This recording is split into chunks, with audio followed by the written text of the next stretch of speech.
What do you get when you combine simplified practice marketing, proven ROI strategy, and Van skate shoes? You get Mark Thackeray, of course. So lace up, grab your green smoothie, and get ready, because this is Dental Marketing Secrets. And this is Mark. All right, you guys, welcome back to another episode of the Dental Marketing Secrets podcast, where we provide actionable tips and tricks that you can take and apply immediately to grow your practice so you can serve more patients and ultimately leave a greater impact. That's what it's all about. My name is Mark Thackeray, and as always, I am so excited to be here with you right now, wherever you're listening, wherever you may find yourself right now. Thank you for joining us on the podcast. Very, very special episode right now. I'm so excited. I've got two great guests. I've got Alex Virden and Dr. Virden Menefee, and we've got two marketers, marketing professionals, and a practicing pediatric dentist out of Maryland. So excited. We're going to dive into social media and kind of the importance of social media, what to do in this, with everything that's going on, and looking forward and ahead to the rest of the year. What can we do on social media to build our influence and to help our patients, really? So Alex and Jordan, thank you so much for joining us. Thank you for having us. Happy to be here. Awesome. I'm really pumped about this conversation that we're going to have. So take a few minutes though, and give us some background. Alex, I'll have you go first. Tell us a little bit about yourself, kind of where your professional background and just some in your personal interest too. Yeah, totally. So I'm Alex Virden. I am a product marketing manager at a tech startup called Everfi out of DC. I also run my own side hustle called Vertical, and it's a consultancy that really focuses on personal branding, social media, and training around various marketing topics. My interest in dentistry actually comes from the fact that Dr. J, as I like to call her, Dr. Virden Menefee, happens to be my twin sister. So we've worked together on a lot of different initiatives around dentistry and marketing and how personal branding can really supercharge a practice and their growth. So I'll pass it to Joe or Dr. J. That's okay. Hi, I'm Jordan. I'm a practicing pediatric dentist. I actually finished up my training last summer at the University of Maryland. And now I'm actually working at the pediatric dental office that my sisters and I grew up going to as kids. So it's been really nice to come full circle, and it's been great to get back there and to be working with patients and everything. And then my interest in social media kind of came from my sister Allie, because she's, so creative, or Alex. She's so creative and, kind of was talking to me about the importance of social media.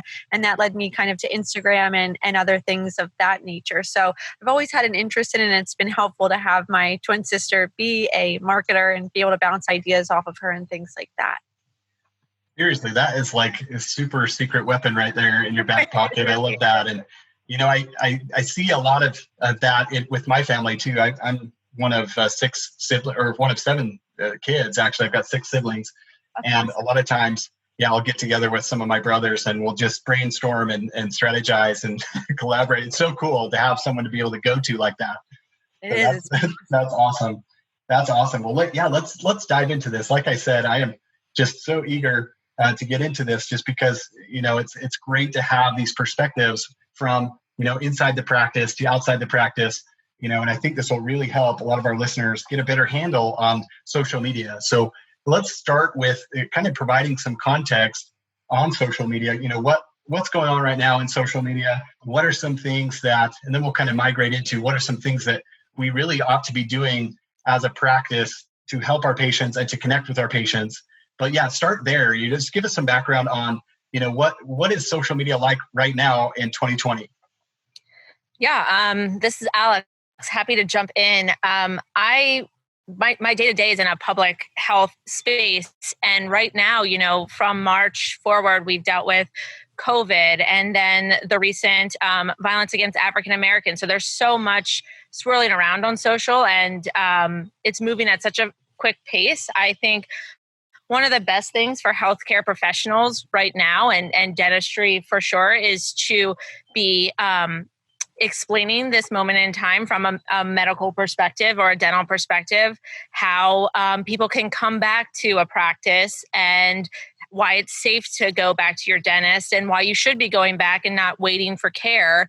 And then calling out, inequalities when it comes to healthcare more broadly. I think this is such a unique time for healthcare professionals and dentists alike to really get into the conversation and showcase that they are in tune with the communities that they serve and that they're passionate about putting out the right information and making sure that their patients also have access to health information and combating fake news. Jordan, what do you think? I agree. I think, with the coronavirus, it's changed so much just in, how dentists are coming back to practice. And I think that is something that's important to let patients know is that, as, from a practice standpoint, that the practice is doing everything they can to keep the patient safe and that they're keeping up on knowledge and trying to just, make patients feel comfortable and safe receiving care. And I also think, at this time, talking about, what health disparities that exist within certainly the dental space and the medical space as a whole, I think is very important. And, practices talking about it, dentists talking about it, maybe trying to figure out ways for continuing education to continue this conversation, I think is something that at this moment in time, I think is very, very important and very, very needed. From my perspective. I totally agree with that. Social provides a unique opportunity in that you can really gauge kind of what's going on with your patient base really quickly. You can send something out and get feedback almost instantaneously sometimes, and really better understand, gauge the temperature of your patients, and on a certain issue or even things like that. And it's really cool that you have that capability. But let me ask you this, you guys. Jordan, I'm going to ask this to Jordan first. Jordan, how do you do that? As we talk about, kind of explaining everything from the medical side of things, right. What's going on right now in this situation. How do you do that in social so that it's displaying that, okay, I am, it is safe to come back. That's one of the messages that we're trying to get across, that it's okay to come back. How do you do that in such a way that it's felt by your patients and believed by your patients, and not just a trite statement that doesn't land, you know what I'm saying? Yes, I agree. I think there's lots of things that you can do. I know from like a pediatric dental perspective, it's kind of helping our patients feel comfortable seeing us in all of the new PPE. And so I think from a social media perspective, I've seen some pediatric dentists doing TikToks where they'll do, putting on the PPE so patients feel comfortable in that respect. But I also think for parents and, maybe our general dental patients, our adult patients, maybe doing like a Facebook or Instagram live and talking about, this is what our office is doing. This is the reason that we're doing it. This is why we're doing it. And this is what it looks like, so that everybody is prepared. I think, with coronavirus, there's a lot of unknowns, and there's still a lot of unknowns. But I think for parents and caregivers and patients in general, helping them to feel safe and helping them to understand the why and really connecting with them on a person-to-person level, I think is very important. So I think doing something like a live, or for kids making it a little bit more fun, maybe like a TikTok, or maybe showing them, this is the mask we wear, this is why we wear the mask. We're talking about things like, this is why it's important for you at home to wear a mask when you go out, or why it's important for you to wash your hands and how to wash your hands properly, I think is something very important that makes the information real. Because I think if we, just watch the news all the time, it does seem pretty scary. But I think to have a health professional kind of take the time and make the information real and personal to the patient in a way that, is still respecting social distancing and helps the patient feel comfortable, I think is so important. So I think definitely going on lives and maybe having like a town hall style where patients can come on and ask those questions, I think helps patients feel heard and understood. And also helps you as a provider understand what your patient population's needs and concerns are, so you can tailor that information to them. Yeah, I love that. I love that. I mean, just the fact that you speak up and are actually addressing the situation, shows that you are aware of what's going on and that you recognize the concerns that patients have, right, and automatically builds that credibility, And so I think that's awesome. And being able to do that in such a way so that it invites that conversation, it can be a very, very effective way to to let people know that you're here for them. And, as a parent myself too, I think of, I'm having a hard enough time. I've got 4 girls, 4 daughters, and, there's kids all over the neighborhood. Right. And so it's hard, to try and distance properly and keep everyone away and not touching everything all the time.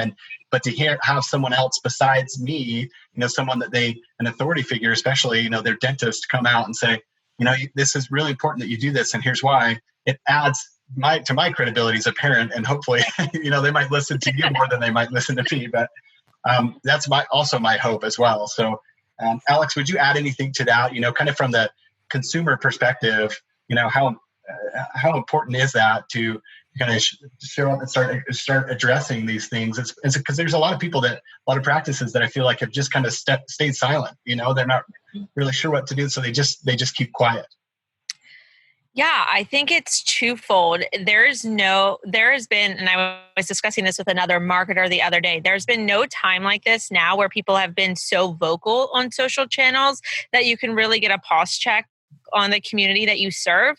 And from the dental practice perspective, testing out the different mediums and platforms is so important to put a friendly face on a scary topic, to speak from authority, and have parents and caregivers, as well as young children or the adult population, understand the value of adhering to social distancing or hand washing, and what it's like to roll back into the office and to take a dental appointment is so critical. So whether that's a photo or a photo album of how we put on PPE or what the dental practice will look like, so parents can feel more secure sending their child into the practice to get care, or a town hall style webinar or a Facebook Live or Instagram Live.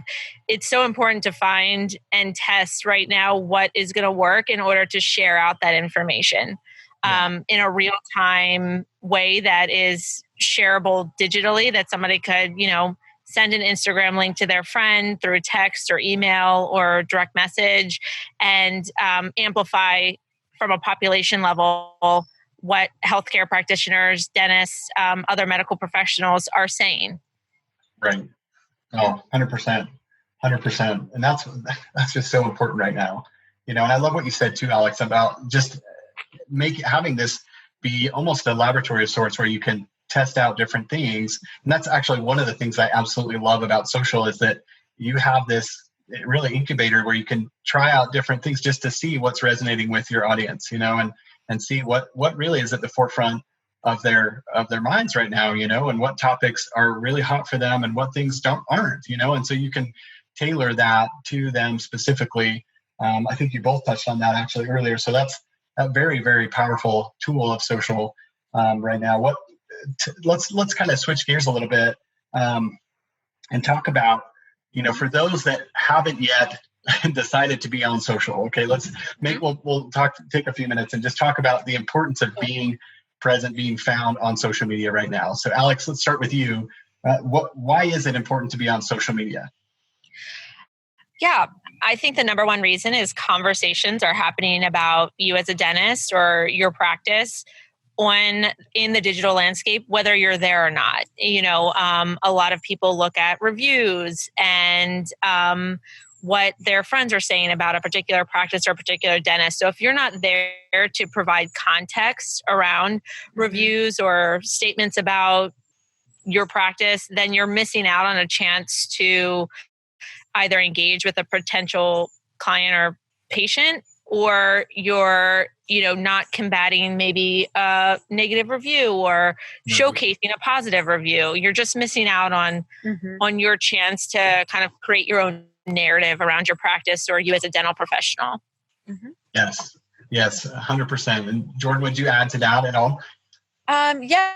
So I think it's very important to kind of have patients, and I feel like this is true for all dentists and especially for pediatric dentistry, to get to know you ahead of time and to kind of see if you're a good fit. And one way to do that is with whether we like it or not, is with social media, especially, with parents who are millennials or a little bit older than millennials or a little bit younger than millennials. I think the way that we kind of navigate where we're going to go or what we're going to do is a lot of times on social media. The other thing I think is really important is for people in healthcare to be on social media to kind of combat kind of misinformation or false information, because there is a lot of that on social media, whether we, like it or not. So to have a space where parents can come to or patients can come to and say, this is something that I saw, is this true or not? And I've had people message me with things that are just out there on the internet that are wild, I think is important. And it's just like what Alex said, that if, you're not there, then you're missing a huge part of the conversation about your practice and about you as a dentist.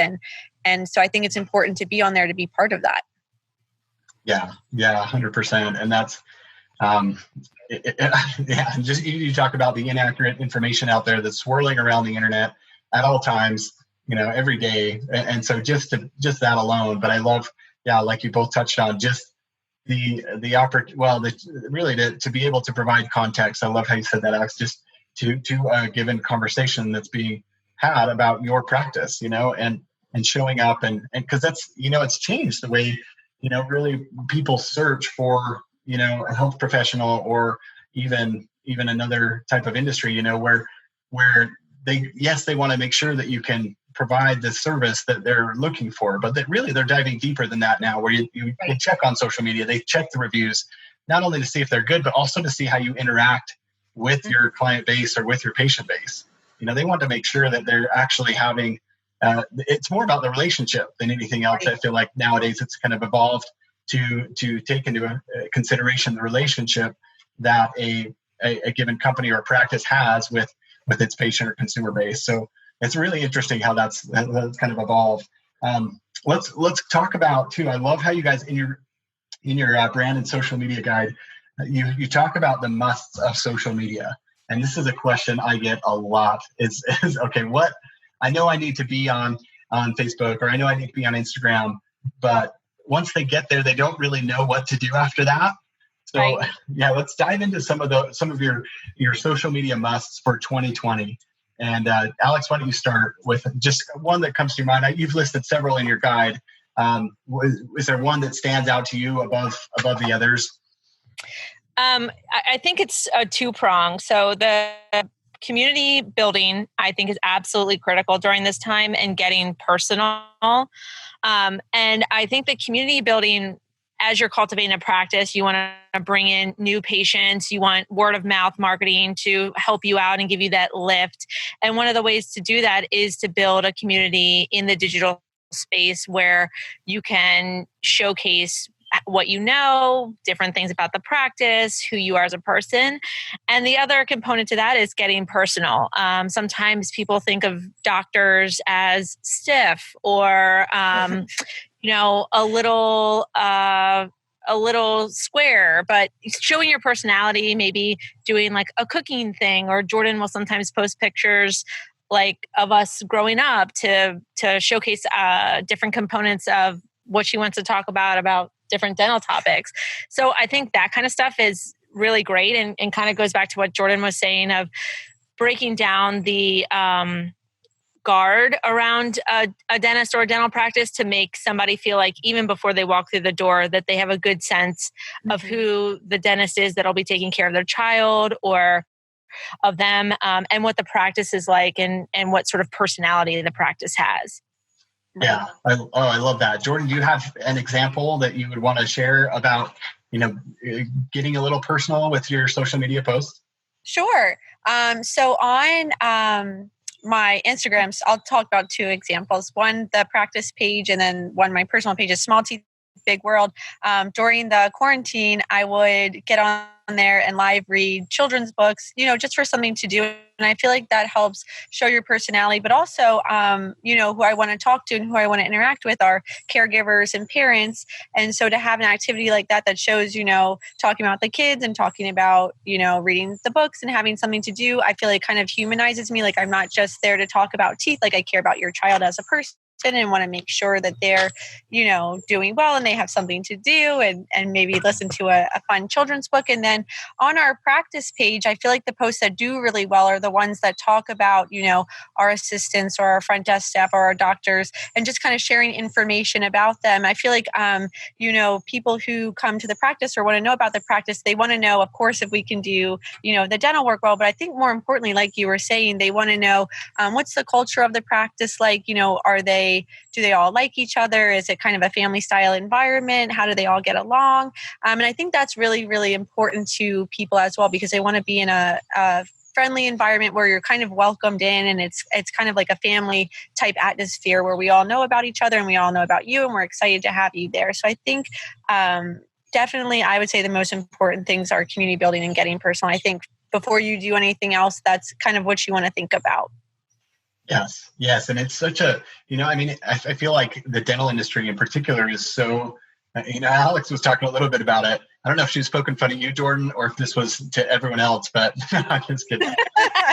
I saw her look your way. No, just kidding. I can't see either of you. No, but I think that's true. I mean, to a large degree, there's, and it's getting better, definitely getting better. People are starting to open up and show more personality, but historically speaking, the dental industry has been very sterile, and they feel like, well, it's got to be done this way. And we can't really, we can't really go off in this direction or that direction, but we've got to kind of follow this mold. And I feel like a lot of practices still do that on social media, where they, their content is so generic, it's, you can tell that they've gotten it somewhere and it's just prepackaged, It's canned content that really doesn't resonate with anyone, and so I feel like the antidote to that is to start getting personal, and I love what you did reading the children's books, understanding who your audience is and catering to that audience, but showing some personality, showing some things, personal interests, things that you like to do. And people love that, and I've seen so much success with that as well, just with clients and with, personally, when I share something that's just, like a kind of like what the equivalent of a forward, repost something, then it doesn't get great engagement typically. But if I ask a question, this came up not too long ago. And speaking of reading, actually, I have, like I mentioned, 4 daughters, and we're big on reading. And so I asked, went to Facebook and just on my personal page asked, well, what books do you feel like you want your kids to read before they leave the house? And I can't tell you how many hundreds of comments I got from that post, when normally I get like a couple comments, but it's just cool. People want to get personal, it is about relationships. And also I think with social, the way it is, the nature of social media is very informal, and so if you come on there and have this very super professional, like very cut and dry content, and there's certainly times when that's appropriate. I'm not saying that that's, you shouldn't ever do that, but I think for the majority of things, people are very, they're kind of being on there to be entertained, and so if you could show some personality on there, it's going to make it a lot more engaging naturally, because it fits into the context of what social media is. It's a type of entertainment for most people. So I love those two things. Anything else you guys would add to those? Yeah, I think it's from working in B2B marketing, I think it's important to remember that entertaining isn't synonymous with like funny or cutesy. It can be well done, informative, perspective sharing. So I think sometimes we get it in our head and from working with different people just on their personal brand, that they can't be entertaining because they're in this profession or this level of seniority. It's not that. Like entertainment should just be a way to convey a message that means somebody is engaged with your content. I agree. I love that. Yeah, that's awesome. And I think, Alex, we talked about this on the pre-call, just kind of letting go of, the ego a little bit, just where you guys have worked, I'm just talking to Jordan now, but you work so much, you put in so much time to get to become a doctor, and so I'm not discrediting that at all, but just being able to then, because there's some that are, kind of ego driven, a little bit. And so as a patient, as a consumer, it can turn me off a little bit, but if you're okay with kind of sharing, and that's what I love about getting personal. It shows that you're human. It shows that you're just like everyone else, except that you're an amazing doctor as well. But just, it kind of combats that stereotype that can be out there sometimes, so great tips there. Okay, this next one is one that I kind of circled on my notes, was because I'm really looking forward to getting your takes on this. Is we're talking about, you talk about branding and building a brand. That's something you hear all the time.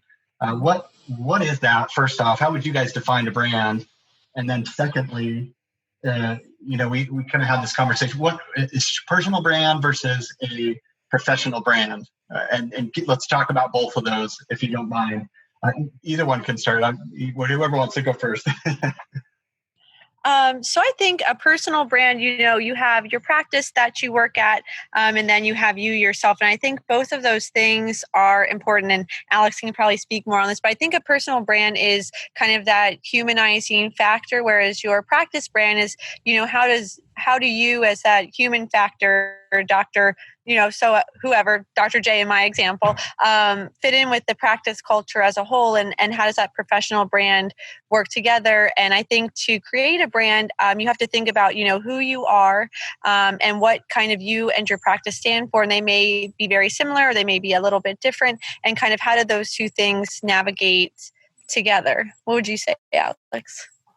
Yeah, I agree. I think from a tactical perspective, when you think about your brand, you have to do a lot of introspection into how you want to position yourself and what's true to you. I might want to position myself as somebody who is amazing at math, but that's not true to me, and that's not true to my brand. So taking maybe a approach of doing a gap analysis and asking yourself questions like, what are my strengths? What are my weaknesses? What impression do I make with others? And what can I do in terms of progress to align to those goals? I think can give somebody the framework, or the framework of how they can build out their brand and work towards their personal or professional brand. I think it's an iterative thing too. So what you maybe start out with is not what you'll have 6 months from now or a year from now. And I also would add just like setting goals around the brand that you want to have, or the brand, the other things underneath the brand. Like if you want to learn more, get a certification, or really double down on becoming a marketer around dentistry and different things like that. Like put goals towards it and assess where you are, and keep working towards the person you want to be, and keep working towards that. And yeah. Oh, sorry. Go ahead, Jordan. No. Oh, it was okay. Sorry. I think also from a personal standpoint, your personal brand is all those things that Alex was talking about. From a practice standpoint, it's the same thing, but your practice, you may have to like incorporate other things, like your logo. Like what is a kind of a statement, your mission statement? What are your colors? What does your logo look like? And how does that all play into how you want people to think of your practice, and ultimately think of you as a dentist? When they're out and they see it, or and when you're discussing strategy. Exactly. So like, who will you put in the front? Your exactly, all of that. So it's a lot of different things. Yeah, it's no easy feat. That's why we put coloring pages in our workbook, because it is a very stressful practice to go through. Well, absolutely. But what I'm hearing too is that it's an opportunity to create something very special, because it's not necessarily something that you don't just have a brand, I guess you could, if you're not intentional about it, it'll eventually just become a brand, because you're not deliberately choosing to anything else. But I'm also hearing that, hey, I can change my brand, or I can create a brand that is really powerful, based on what my strengths are, or what I want to be known for. Do you feel like that's true? If you're setting that intention, and then like you said, Alex, where you're setting goals to mirror that intention, can you create almost any type of brand? I think that's so true. I think people are making assumptions or using the best information they can to judge a doctor or judge a person or judge a organization. I think that's just human nature. So if you're that person that is being, judged or thought of, if you're not being intentional about what you want to put forth, then what you're doing and how you're just going about your day to day is being, internalized, and that will create the brand for you. So, I urge anybody listening to this to just take some time and think about, how do I want the world to see me and what is true to me? And if I'm not where I want to be right now, how do I get there? And then keep working towards that. Right. Yeah, I totally agree. It is work, but hey, we're creating a business, we're trying to create something that's very special, and that often requires work. Exactly. So yes, please take advantage of those coloring pages when you need them. Yeah. They are pretty cool. I've been looking at them as well. But I just love that that concept that I can create something, truly better than what I have now, and like you said, it's an iterative process, meaning that it's going to go through an evolution, and you can continue to refine this, and you look at your logo, you look at the coloring, you look at everything that's involved with your brand, from the initial experience, that initial contact when they walk in the door, or the emails that go out, what's the tonality, what's the objective, are you trying to help and educate and be a resource and really be your patient's biggest fan type thing, or are you not, are you detracting from that experience, and so I think that's a tremendous opportunity that we have. And for me, I get really excited about that. And I know it is, there's lots of work behind that, but I get so excited at being able to create something that's that powerful. Absolutely. So here's a question though, for both of you. Let's start with Jordan on this, but let's say, given the dental landscape right now, where the emergence of so many DSOs, these large group practices, if you're, let's say you're a doctor in one of these DSOs, and but you're not sure, like if that's, that's your long term. We're seeing them all over the board, all over across the country, and they're just getting bigger and bigger in terms of numbers and statistics. But how do you balance, your personal brand with that professional brand of your employer? Because if you're not sure if you're going to be with them long term, does that make sense? I think so. So what I would say is that, you have your own, identity as a dentist. And I think for social media purposes, my Instagram, for example, is not related to the practice that I work with.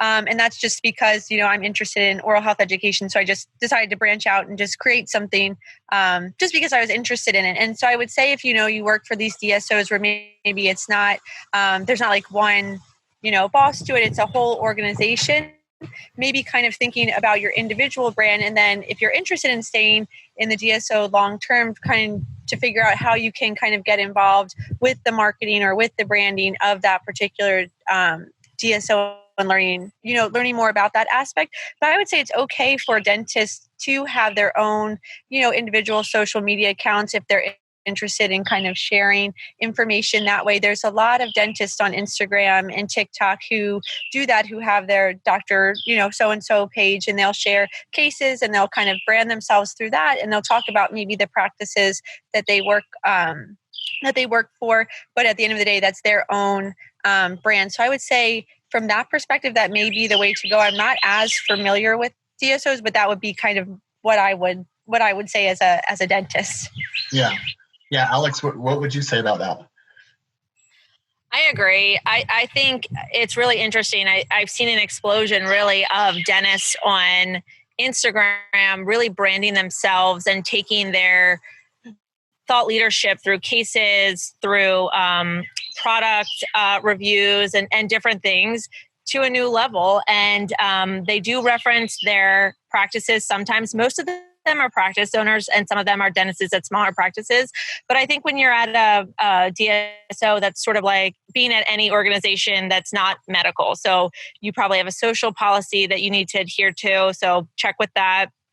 But then get involved if they have a marketing team on working with them to maybe add your own insight or give some strategy from what you're seeing in the field. Because at the excuse me, at the end of the day, the dentist is the subject matter expert on the particular topic of dentistry, so they can help shape, the marketing copy or the imagery that's being used, different things like that. Yeah, those are great insights right there. And I would totally agree with that. I think getting involved in that, it should be just because from a consumer standpoint, a patient standpoint, you want the marketing to be congruent. You want that messaging Absolutely. to be consistent across the board. So if they're getting a message and, the marketing's promoting this type of service, this type of experience, and then they walk through the door and it's not that, there's a disconnect, then that's awful. Like that's the almost worst case scenario in a lot of cases. So yeah, getting involved so that you can, be on the same page. And if you can, influence and make it even better, because like you're providing on the ground intel. This is what's happening. This is what I'm seeing with patients. And then how can we change this so it better depicts what's going on, and how do we rectify if it's a problem or challenge. Mm-hmm. There's so much you can do there. So yes, I love that insight there. So let's talk about, we've mentioned some different platforms. We've talked about Facebook, we've talked about Instagram and TikTok. What platforms do you recommend? How does someone go about choosing a platform, Alex? Yeah, I would say my number one piece of advice that I give people is you don't need to be on everything up front. Really evaluate your personas, if you will, like who is coming to your practice. Is it a parent? Is it a young adult millennial? Is it an adult person who's older who's coming to your practice? And think about where they are in the digital landscape. So maybe if you're catering more towards millennials, you'll want to try TikTok or Instagram. It's important to maybe have your pages on all the platforms, just so you can secure a name and URL. But I wouldn't be on everything. So I would really evaluate where your audience is. And there's a ton of resources. If you were to Google like millennial marketing, you can find quick stats that really depict the landscape. So if you're trying to make a decision fast, use all the research that's out on the internet, because there's a ton of it, and then start posting, start engaging, and monitor the traction that you're getting. And if you feel really great about one platform that you started on, branch out to another, and just make sure it makes sense with your overall strategy, and keep coming back to who is your ideal client or patient. Sorry, I keep saying client and customer. Okay. I do that all the time too. But yeah, absolutely. And Jordan, is that kind of the way you went into it with Instagram, or did you just know that naturally, like that's a better fit for me personally? Or how did you choose Instagram in particular? I kind of thought about who I wanted my audience to be, which would be parents and caregivers, also dental students and dental residents and people in the health profession. And I felt like Instagram, the way that it is set up, for sharing information and using hashtags and kind of connecting with people in a group and having a little bit more far-reaching effects, I felt like Instagram was a really good platform for that. Whereas, Facebook, I feel like has a lot of good qualities about it, but in terms of the audience, it tends to be a little bit older, and it's a little bit harder to get your posts to go very far reaching. I also liked Instagram because, you can have the stories, you can have the posts, and just kind of, I felt like create a little bit more of a community on there that was more widely spread and more closely, related to the audience I was trying to target. And I definitely agree with Alex. Finding your audience and finding where they are is important, because you could have a really great Facebook page, but if you're trying to get, moms in their early 30s, a lot of them are on Instagram. So you may be missing that segment just because you're not there. Yeah, totally. Totally. That's such a key component.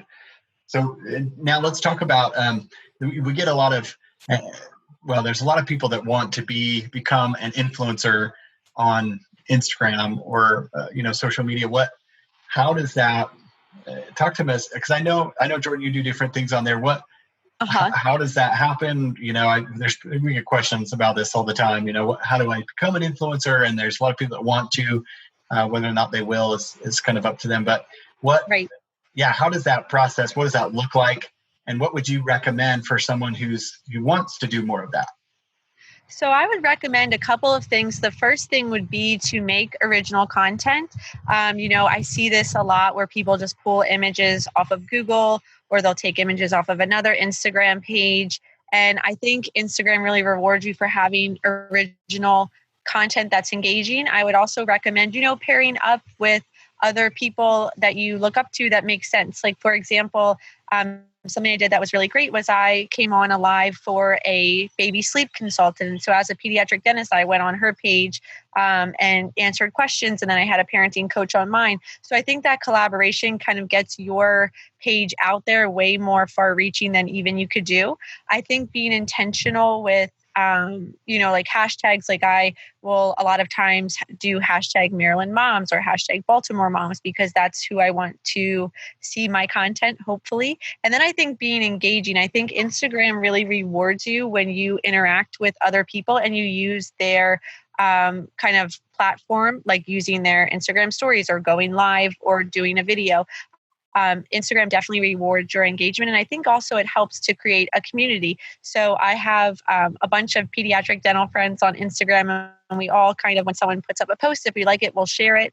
And then we comment. So it kind of gets your information out there even further just by having your own community. So I think those are the main things I would say that are really, really important. And, not every post is going to be a great one. I've had some that I put up that I think are going to be really good, and then they're not as well liked. But I think to keep trying and kind of figure out what it is that your audience likes and what works well with your audience. And it takes a little bit of experimenting. So those are the main things that I would say.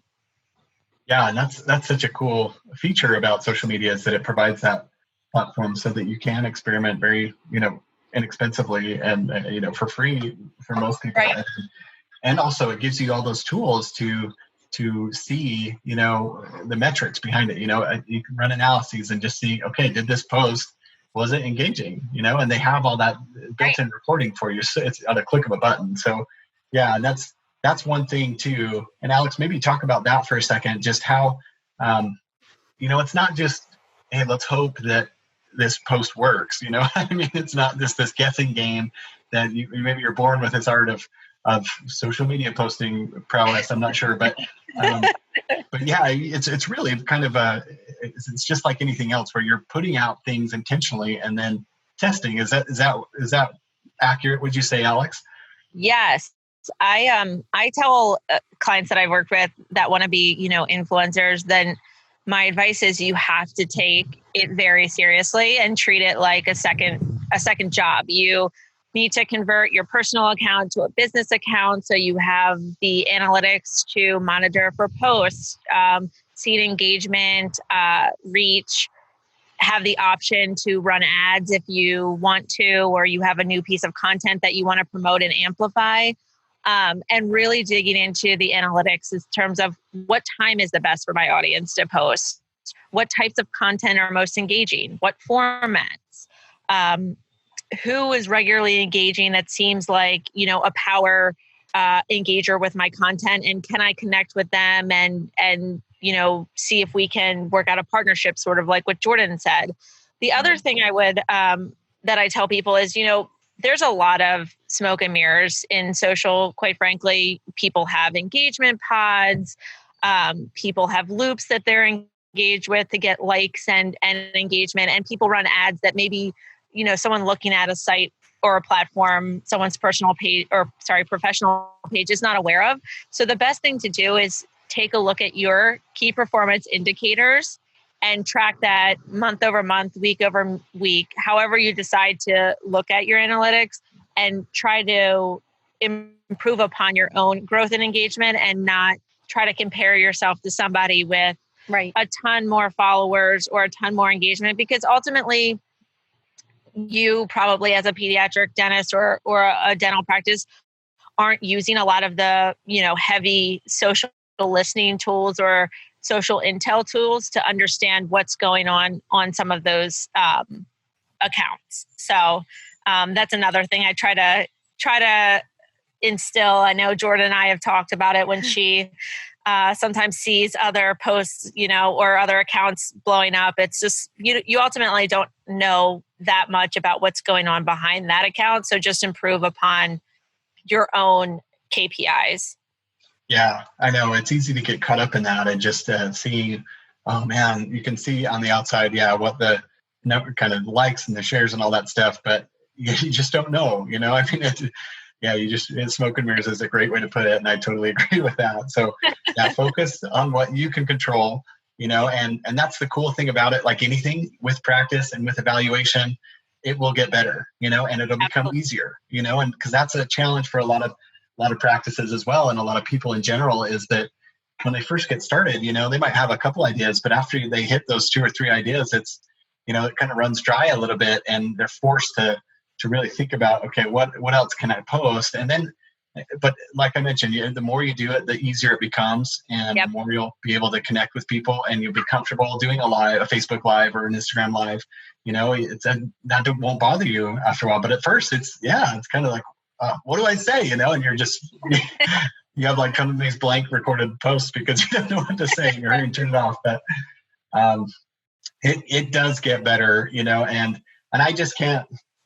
I love it just because, I do a lot of Facebook ads and Instagram ads, but I love the organic side because, and we've mentioned it before a couple of times, but that testing ability is so powerful, and then I can, if I can even use that same organic post in an ad and target it to very specific people, and it's been very, very effective, just to better understand who I'm talking to. And what that allows me to do then is to serve them to a greater degree. That's really the end objective of all this, is to just better understand and build relationships. You guys have a great quote in your guide by David Alston, who says, social media is not a media. The key is to listen, engage, and build relationships. And really everything that we've talked about, if you list off all those things that we just talked, building a brand, collaborating with other people, it's all about, it has relationships at its core, and that's what I love about what you guys are doing with this playbook. It's just helping practices to develop those relationships, because we all want those, and we typically do a good job once they're in the office, but it helps to provide ongoing kind of nurturing, so to speak, to those relationships while they're outside of the office, and so very, very powerful there. Awesome, you guys. Would you guys have any last comments on everything that we've touched on? I know we're about out of time, but anything else that you feel like, okay, we need to mention this or that? Any last words? Yeah, I would just, in summary, think about what we talked about at the top of the hour, that, this time is really across industries is really unique, and it's moving really fast. And the best thing a dentist or a dental practice can do is to be a beacon of truth and information and comfort. I think that healthcare providers, and especially dentists, I know in the news you hear about dentists because of the amount of PPE, how close they are to the mouth. Yes. People are scared right now. And so take the time to think about your brand. If you're not on social, I recommend getting on it, and start to build a community around you or your practice during this time, because I think it will pay dividends when it comes to people feeling a new level of comfort with your practice or with you as a healthcare provider during this time. I think that is so critical. And whatever platform you choose to start on, do a bit of research beforehand. There's tons of resources on the internet. Or read our playbook, and go forth and be a beacon during this kind of crazy time we're living through. I love that, and that's because that's exactly what we need right now. I mean, emotions are all over the place, and it doesn't take very long on social media to see that. where you're scrolling through posts and you're seeing, I was on there the other day, and I saw someone that I knew had died because of, it wasn't COVID related, but it was illness related. One found out their husband had a brain tumor.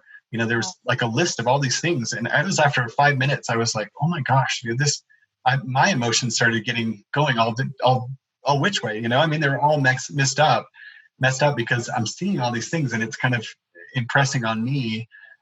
So I love what you said, Alex, to be a beacon of truth. That's like, it's a grand statement, and it's so true. Like, we need that type of person to step up and to disseminate the right information, and because that's what we need. We just need to know what to do in certain situations. We don't need to know everything. We just need to know kind of what to do, and that alone will help kind of calm everything down and help people to feel a lot better about what's going on. Jordan, any last comments? I don't know if I can sum it up any better than what Alex said, but I would say from a dentist standpoint, don't be afraid of social media. And I think, think about, if you're nervous to get started, think about, who you are, what your strengths are, and what kind of you can bring to the forefront, and what your goals are and what you want to accomplish. And that's a great way to, get your feet wet into thinking about your brand. And then from there, you can look at who your audience is. But, if you're nervous to get started, just kind of think about who you are and what you can offer from, a personal standpoint and a practice standpoint. And I think don't be afraid to get started is what I would say. But I don't know if I could sum it up better than Alex did. I think that was a pretty good. I think that's great too. I think we need to just jump into it. There's patients that are waiting for you and your help, and they really need that right now. So just get started. You're going to fumble around, and that's okay. We all stumble and we still make mistakes, but that's what's cool about social too, is that people are very forgiving, for the most part. They recognize that, hey, you don't have to have a whole production crew behind you to film a video. It can just be you, and outside of the practice at your home or whatever, and just be very organic that way. I think people really resonate with that. So great comments, you guys. And thank you so much for taking the time to be with me on the show today. Lastly, what if people want to get, two things really. So where can people get a hold of your 2020 brand and social media playbook? And then secondly, where do people, if they want to get in touch with you, what's the best way to do that? Yeah, so you can get in touch with us and grab the ebook by visiting Jordan's Instagram. It's smallteeth_big world. And she will link that in her link tree on her bio.